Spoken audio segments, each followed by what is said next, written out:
Geheimnisse in Untertürkheim.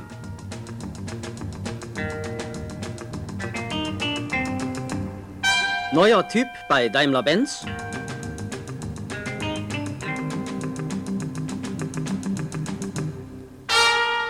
Kein Zweifel, ein neuer Mercedes. Wie wird er aussehen? Was wird er kosten? Wann geht er in Serie? Schlagzeilen, Vermutungen, Dementis. Es ist das immer wieder neu geübte Versteckspiel zwischen Werk und Öffentlichkeit, wenn ein R-König gesichtet wird. Aber nicht jede Tarnkarosserie verbirgt einen neuen Typ. Oft geht es nur um Einzelerprobungen. Doch bleiben wir für dieses Mal bei der Entwicklung eines neuen Modells. Enorme wissenschaftliche und technische Vorarbeiten sind notwendig, bis es endlich in Serie gehen kann.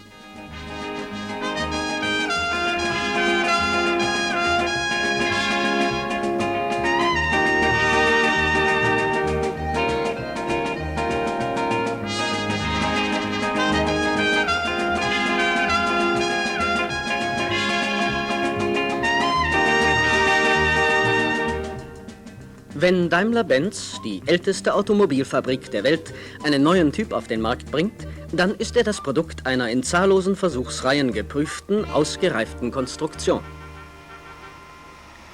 Jeder neue Mercedes-Benz ist das jeweils letzte, perfekteste Glied in der langen Kette von Automobiltypen, die Daimler-Benz seit mehr als einem Dreivierteljahrhundert stets nach dem gleichen Prinzip entwickelt.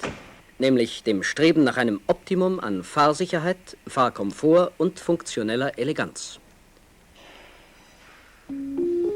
Jedes Mercedes-Benz-Modell war zu seiner Zeit ein gutes Beispiel dessen, was die Technik zu leisten vermochte. Und es war immer dem Formgefühl und Komfortanspruch dieser Zeit angepasst. Dabei vollzog sich die Entwicklung eines neuen Typs bei Daimler-Benz nie sprunghaft. Ein Typ entstand organisch aus dem vorhergegangenen und jeder trug schon den Keim der nächsten Verbesserungsmöglichkeit in sich.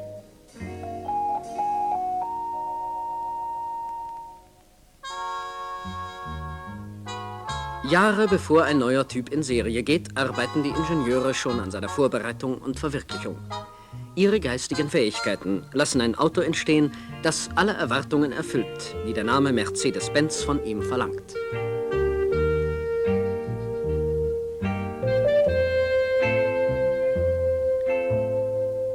Elektronische Rechenanlagen liefern in kürzester Zeit die wichtigsten technischen Werte. Sie bilden die Grundlage der Entwicklungsarbeit.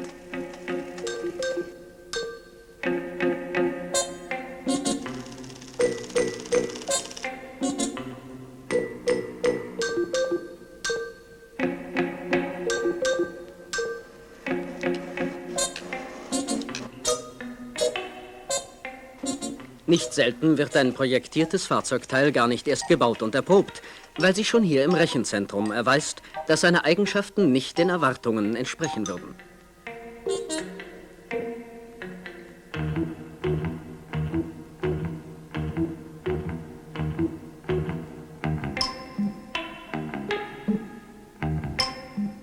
Selbst das Fahrverhalten des geplanten Wagens lässt sich aufgrund der eingespeisten technischen Werte annähernd darstellen.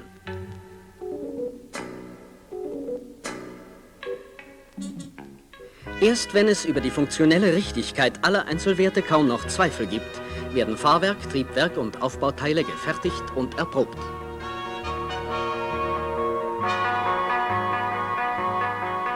Gewaltige Investitionen waren notwendig, um allein die Anlagen für die verschiedensten Arten von Dauererprobungen zu schaffen.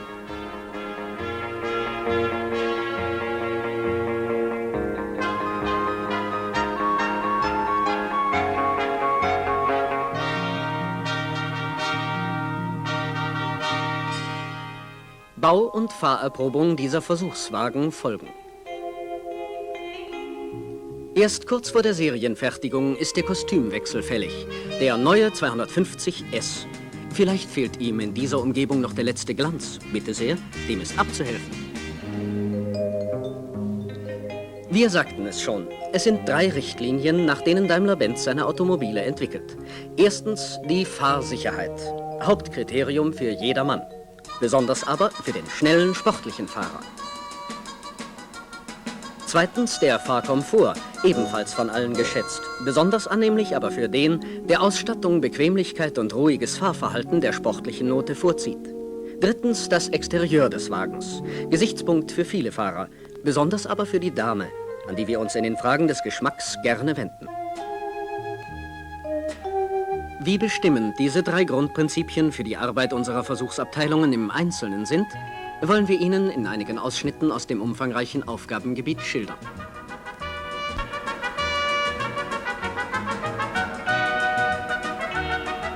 Fahrsicherheit. Für unsere Konstrukteure bedeutet das, den Wagen technisch so perfekt wie möglich zu gestalten. Er muss jeder Verkehrssituation in souveräner Weise gewachsen sein. Fahrwerk, Triebwerk und Karosserie müssen eine Einheit bilden, die auch härtesten Beanspruchungen standhält. Beginnen wir mit dem Fahrwerk.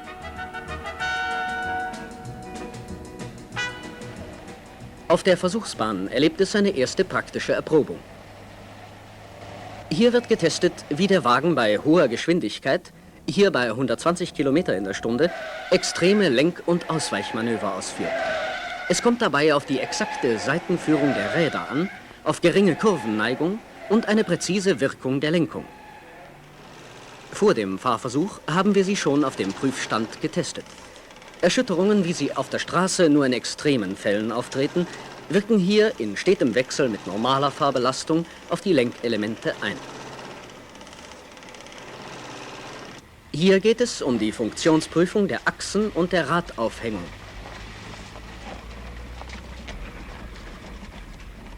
Was sich hier bewährt, wird Sie auch auf der Straße nicht im Stich lassen. Auch dem Rad- und Achsentest gehen Erprobungen auf dem Prüfstand voraus. Das Profil dieser Prüfrolle ist von einem holprigen Heidepfad abgegossen. So legen die Aggregate rastlos Tausende von Kilometern schlechtester Strecke zurück, ohne dass die Messungen durch Wettereinflüsse beeinträchtigt werden. Erprobung der Federung. Die Versuchsbahn ist gespickt mit Bodenwellen und Schlaglöchern, wie sie derartig massiert auf normalen Straßen kaum anzutreffen sind.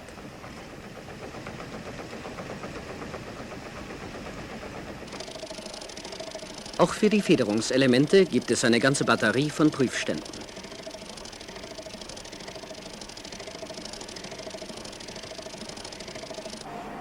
Jedes einzelne Element wird darauf ebenso eingehend erprobt wie das Zusammenspiel des gesamten Systems. Schraubenfedern, Torsionsfedern und Gummizusatzfedern müssen harmonisch aufeinander abgestimmt sein. Das Ergebnis? Komfortable Federung bei ausgezeichneter Straßenlage.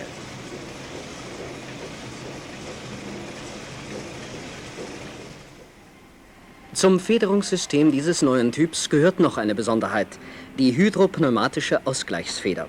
Eine Einrichtung, die wir auch für den Einbau in alle anderen Mercedes-Benz-Modelle konstruiert haben. Lassen Sie uns bei diesem Test einmal die Wirkungsweise dieser Einrichtung betrachten. Der Kofferraum des Wagens wird dabei so stark belastet, wie es in der Praxis eigentlich kaum vorkommen dürfte.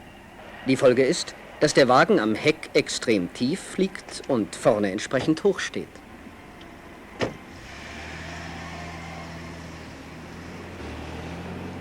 Die an der Pendelachse eingebaute hydropneumatische Ausgleichsfeder pumpt sich nach kurzer Fahrt auf und bringt den Wagen wieder in seine Normallage.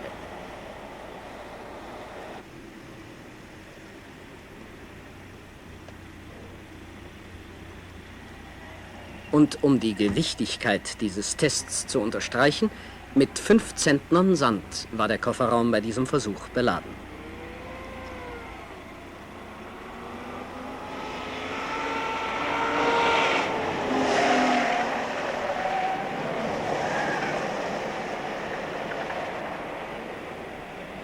Auf der sogenannten Rutschplatte der Versuchsbahn testen wir das Eigenlenkverhalten des Wagens und die Reifen. Je höhere Geschwindigkeiten bei einem bestimmten Kreisdurchmesser gefahren werden können, ohne dass der Wagen ausbricht, desto zuverlässiger ist seine Straßenhaftung. Auch das Verhalten der Reifen wird bei diesen Fahrversuchen sorgfältig beobachtet. Exakte Messwerte werden am Reifenprüfstand gewonnen. Hier wird der Reifen auf sein Verhalten bei Höchstgeschwindigkeiten geprüft. Aus den Messergebnissen von Luftdruck und Temperatur ziehen wir Rückschlüsse auf den Walkvorgang und die Schnelllauftüchtigkeit des Reifens. Ebenso wichtig ist die dynamische Gleichförmigkeit, die hier überprüft wird. Seitenwindtest. 16 Schachtlüftermotoren mit je 45 Kilowatt Nennleistung erzeugen Windgeschwindigkeiten bis zu 20 Metern in der Sekunde. Das entspricht etwa Windstärke 9. Das ist Sturm, der Dächer abdecken kann. Durch diese gewaltige Böe schicken wir unsere Wagen, prüfen ihre aerodynamischen Eigenschaften und das Verhalten des Fahrwerks.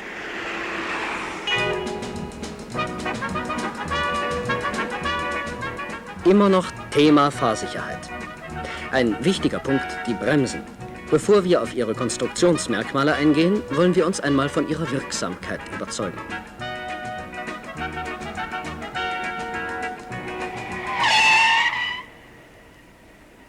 Der Erprobung der Bremsen gilt die besondere Gewissenhaftigkeit unserer Versuchsfahrer. Spezialinstrumente liefern exakte Messergebnisse über die Drücke im Bremssystem und die damit erreichbare Verzögerung, die Gleichmäßigkeit der Bremsung sowie die Temperaturen der Beläge und Bremsscheiben.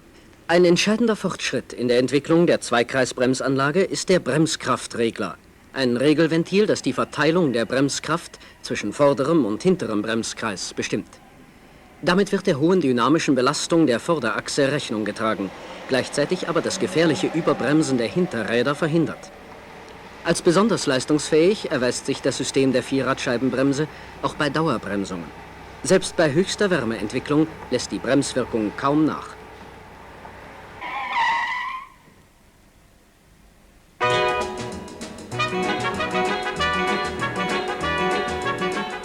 Teil der Fahrsicherheit ist die Fahrleistung, speziell die Beschleunigung.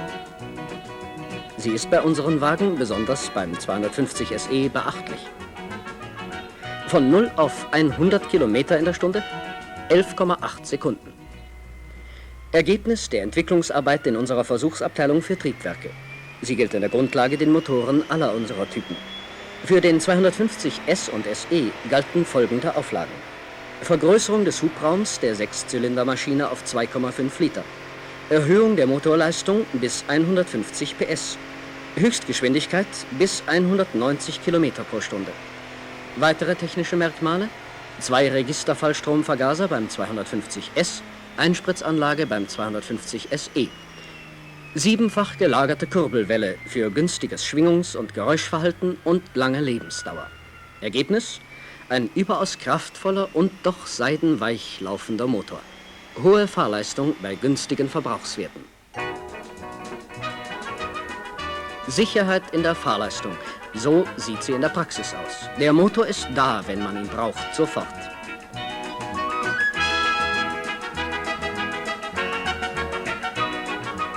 Aber auch an maximale Sicherheit bei Unfällen haben wir gedacht.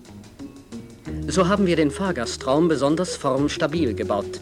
Nachgiebig und energieverzehrend wurden dagegen Vorderteil und Heck konstruiert. Zahlreiche Überschlag- und Aufprallversuche und viele tatsächliche Unfälle aus dem Alltag des Straßenverkehrs haben bewiesen, dass diese Konstruktion richtig ist. Die Dachkonstruktion übersteht auch einen sehr harten Aufschlag ohne nennenswerte Deformierung. Die Türen bleiben geschlossen. Auch beim Aufprallversuch verformen sich, wie erwünscht, nur Vorderteil und Heck. Der Fahrgastraum wird nicht deformiert.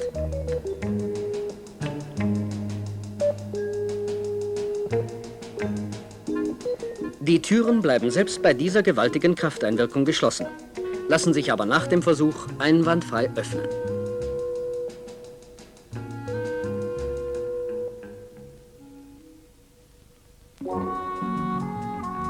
Konstruktionsprinzip 2. Fahrkomfort. Weil das angenehme, ruhige und bequeme Fahren in einem Mercedes-Benz kaum ermüdet, wird auch der Fahrkomfort zu einem Faktor der Sicherheit. Vor allem der große Innenraum wirkt angenehm und beruhigend. Man fühlt sich nie eingeengt, ob man nun allein fährt oder in Gesellschaft. Durch den Einbau gebogener Seitenscheiben wurde eine weitere Verbreiterung des Innenraumes bei gleichen Außenmaßen erreicht. Und weil wir gerade bei den Scheiben sind, in konsequenter Fortsetzung der bisherigen Entwicklung sind auch bei diesem Modell die Blickwinkel weiter vergrößert worden, ohne dass die Stabilität der Dachkonstruktion beeinträchtigt wurde. Die Summe der verdeckten seitlichen Blickwinkel beträgt nur noch 13,15% der gesamten Rundumsicht. Also fast 87% freies Blickfeld. Gute Sicht haben sie auch auf die Instrumente. Sie wurden so angeordnet, dass sie mit einem Blick zu übersehen sind. Thema Fahrkomfort, die Servolenkung. Sie lässt sich spielend leicht handhaben, ohne dass der Kontakt zur Straße verloren geht. Unsere Konstrukteure sind der Ansicht, dass auch das Lenken keinen Kraftaufwand erfordern darf. Weder bei rascher Fahrt noch bei Rangiermanövern, wie beim Einparken und in ähnlichen Situationen. Die Servolenkung, hier auf dem Dauerprüfstand, wird deshalb auf Wunsch in alle unsere Wagen eingebaut.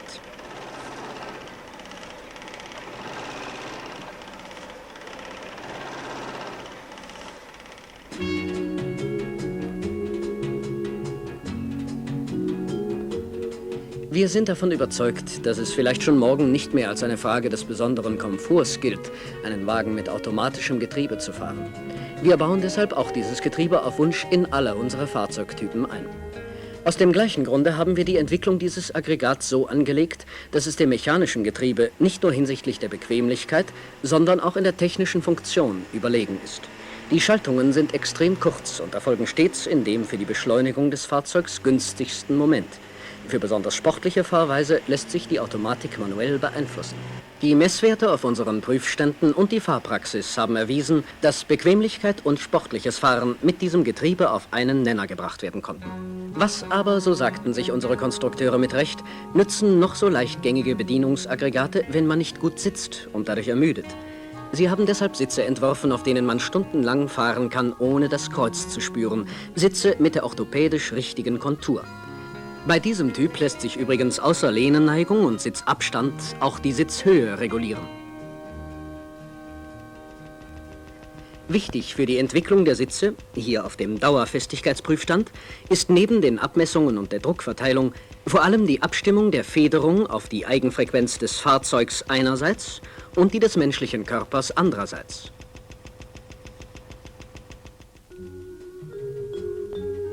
Ein ebenfalls wichtiger Bestandteil des Fahrkomforts ist die Laufruhe eines Wagens.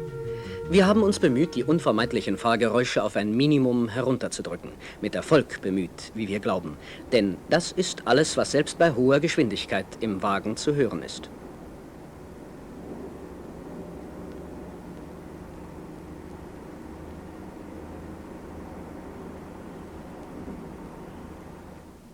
Eine der Grundlagen für geräuscharmes Fahren ist die Abstimmung der Eigenfrequenzen der Karosserie derart, dass sie von den Erregerfrequenzen der Trieb- und Fahrwerksteile möglichst weit entfernt sind. Unsere Messungen zielen deshalb vor allem auf dieses Ergebnis ab.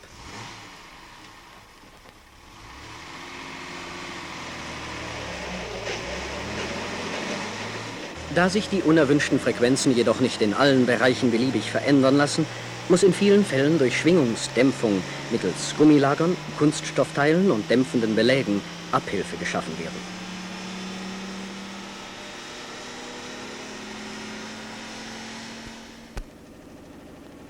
Zur schwingungstechnischen Entwicklungsarbeit gehört auch die Dauerfestigkeitsprüfung der Karosserie.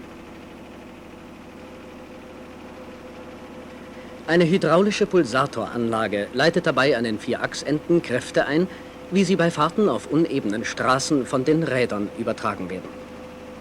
Durch zeitliche Konzentration der Kraftwirkung wird die Beanspruchung einer Karosserie über eine Fahrstrecke von ca. 150.000 Kilometern auf eine Prüfstandserprobung von wenigen Tagen zusammengedrängt.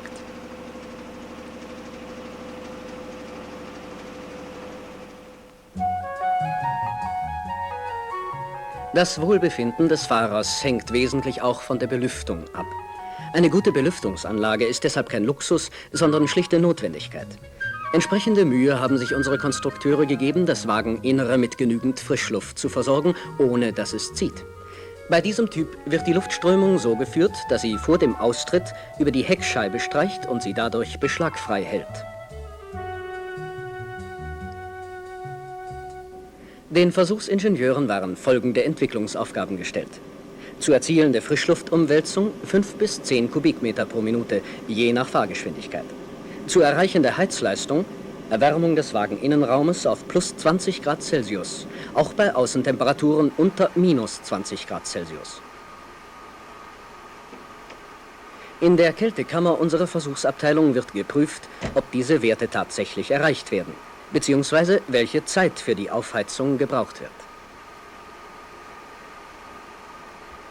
Zum Aufgabenbereich dieses Teams gehört außerdem die Prüfung der Kaltstarteigenschaften des Motors und des Verhaltens verschiedener Einzelaggregate und Aufbauteile.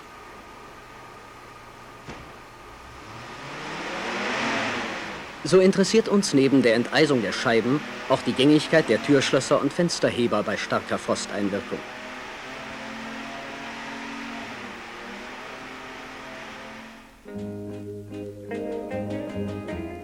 Dass die technischen Fragen, die wir bisher behandelt haben, für Damen uninteressant sind, glauben wir nicht.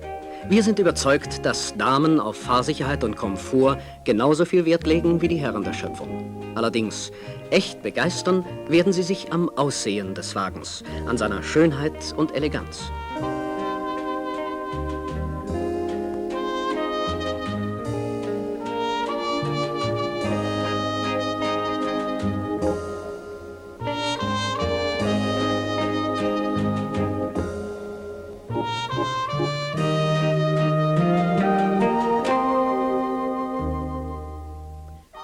Das Bemühen unserer Stilisten um funktionelle Eleganz gilt natürlich genauso der Innenausstattung des Wagens.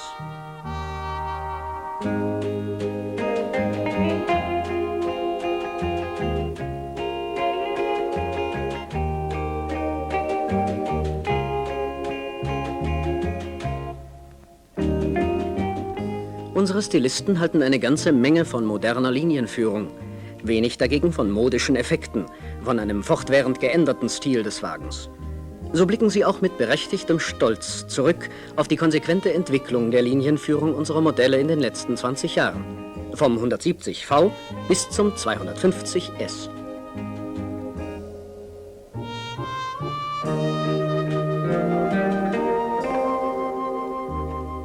Auch die Entwicklungsarbeit unserer Stilisten folgt einem langen Weg, vom ersten Entwurf bis zum fertigen Prototyp. Nach Anfertigung einer 1:1 Zeichnung und der geometrischen Bestimmung der Außenhaut sowie der inneren Maße wird aus Holz und Kunststoff ein Formmodell zur Beurteilung der Sitz- und Sichtverhältnisse gefertigt. Ein Modell also, in das man einsteigen kann, das die gesamte Innenausstattung enthält, das mit Türen und Scheiben und Rädern versehen ist. Ein kleines Formmodell ist schon einige Zeit vorher gefertigt worden. Damit werden auch die ersten Versuche im Windkanal durchgeführt. Später wird am großen Modell überprüft, ob die am Kleinmodell gemessenen aerodynamischen Werte übereinstimmen. Wir prüfen vor allem, ob die umströmende Luft den Konturen überall gut folgt oder ob sich Wirbel bilden, die auf die Fahrleistung ungünstig einwirken.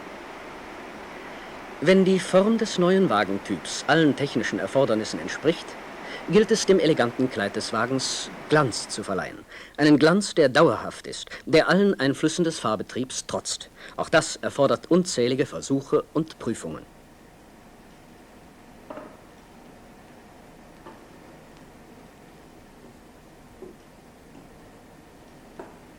Unsere Lackchemiker haben eine ganze Reihe Versuchsmethoden entwickelt, um die Qualität unserer Lacke zu erproben. Sorgfältig wird die Viskosität des Lackes eingestellt, um einen möglichst hohen Glanzgrad und eine möglichst glatte Lackoberfläche zu erreichen. Ein automatisch geführter Spritzversuch dient der Beurteilung des erreichten Glanzgrades. Er zeigt das Verlaufvermögen des Lackes und seine Deckkraft. Trotz aller Qualitätsmerkmale ist aber der Lackfilm allein nicht stark genug, dem Aufprall von Splitt- und Streugut zu widerstehen. Die gefährdeten Stellen werden deshalb mit einer hochelastischen und abriebfesten Kunststoffschicht geschützt. Auf unseren Freibewitterungsständen prüfen wir die Wetterechtheit unserer Lackoberflächen. Wir untersuchen die Einwirkung von Sonnenlicht und Niederschlägen und prüfen den Korrosionsschutzwert.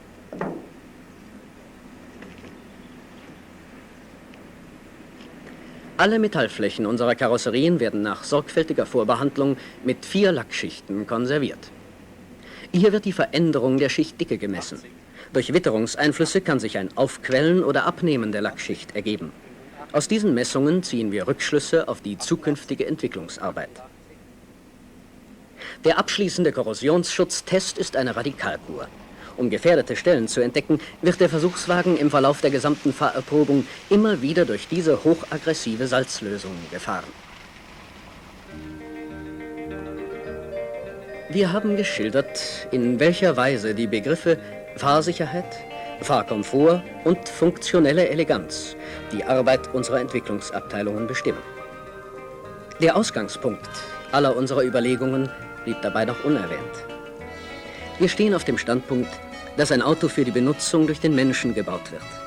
Dass es also in allen Details auch möglichst vollkommen dem Menschen angepasst sein muss. Es soll ihm dienen. Es soll mithelfen, möglichst viele seiner Wünsche perfekt zu erfüllen. So wird es stets die Hauptaufgabe für unsere Konstrukteure bleiben, eines zu vermitteln: das Gefühl der Sicherheit und Geborgenheit in einem eleganten, starken und komfortabel ausgestatteten Wagen.